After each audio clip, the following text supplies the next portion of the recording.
بسم الله الرحمن الرحیم. السلام علیکم ورحمت الله وبرکاتہ. ګرانو کتونکو عزیر نعمانی تاسو ته د ټیپ ډي کټګوري هسپتال رستم نه نیغ په نیغه مخاطب یم.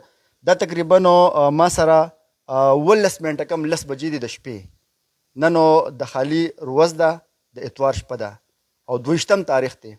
مونږ ته په 9 بجې باندې یو مریض کال وکړو چې رستم ټیپ ډي کټګوري هسپتال ته راغلی یم. ډاکټر هم نشته او ټیکنیشن هم نشته.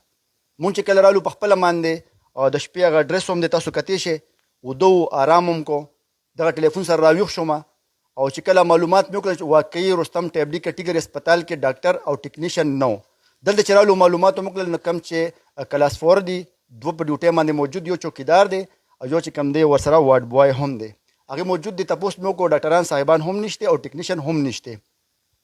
زه خفه په دې شمه چې تحریک انصاف حکومت دی، ام پی ای چې کم دی هغه د تحریک انصاف دی. عمران خان رازادول لپاره روزانه احتجاج کیږي، کله رستم چوک کې کیږي، کله چرغولی کې کیږي. د خپلې پارټۍ د کارکنانو لپاره احتجاج کیږي، لیکن د رستم د عوامو لپاره هیڅ احتجاج نه کیږي. دغه ام پی ایس صاحب چې کم د رستم عوامو ته ووټ ورکړی دی، 240,000 ووټ یې اخیستی دی، لیکن هغه سره نن دا غم نشته چې زما هسپتال کې څه حال دی. دې هسپتال ته به غریبانان نه راځي کو نه راځي، دا خلک به چېرته ځي؟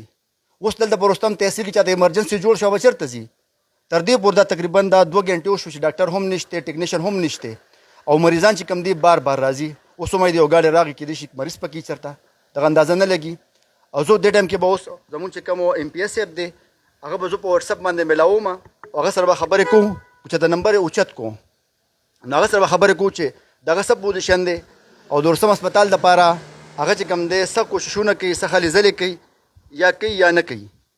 په دوا به کوو چې ام پی ایس صاحب ټلیفون اوچت کړي.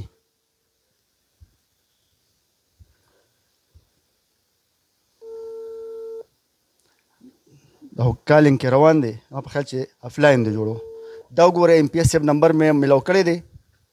اوس دوا به کوو چې د ټلیفون اوچت کړي.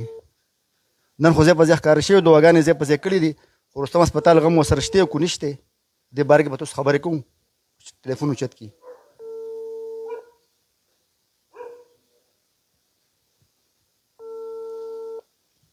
ذریعه زمونږ دا و چې ټیکنیشن چې کوم دی هغه راغی هسپتال ته او ډاکټر صاحب نن چې کوم دی هغه نشته. او د حیرانتیا خبره دا ده چې ام ایس سره کله مونږ رابطه وکړه نو هغه مو چې ډاکټر موجود دی، نو ما ورته ډاکټر نشته، نو بیا ما ته چې او ډاکټر ټرانسفر شوی دی او د بل ډاکټر له ما ته پته نشته.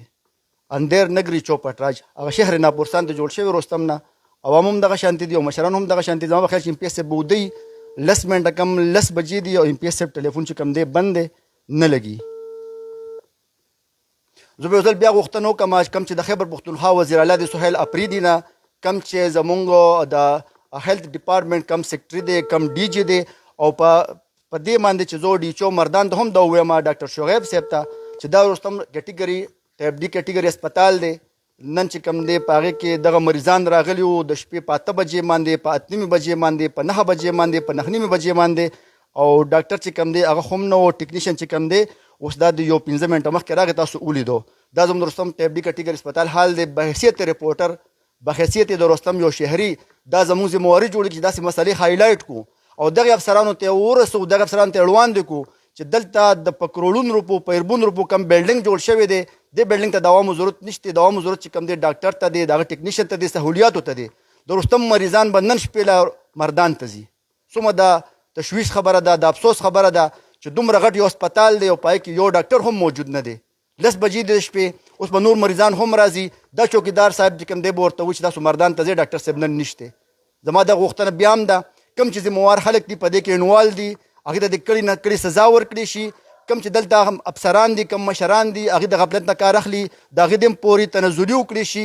او کوم چې زموږ منتخب ام پی ای دی طفیل انجم، هغه هم دغه برپور دغه مطالبه دغه غوښتنه کو چې خدای قرآن ته وګوره، د دغه احتجاجونو نه وړه، دغه تحریکونو نه وړه، دغه مظاهرو نه وړه، دې هسپتال ته توجه ورکړه. په دې هسپتال باندې تا ووټ اخیستی دی، ستا درېیم ټینۍ ورته تو پاس کېږي په دې باندې.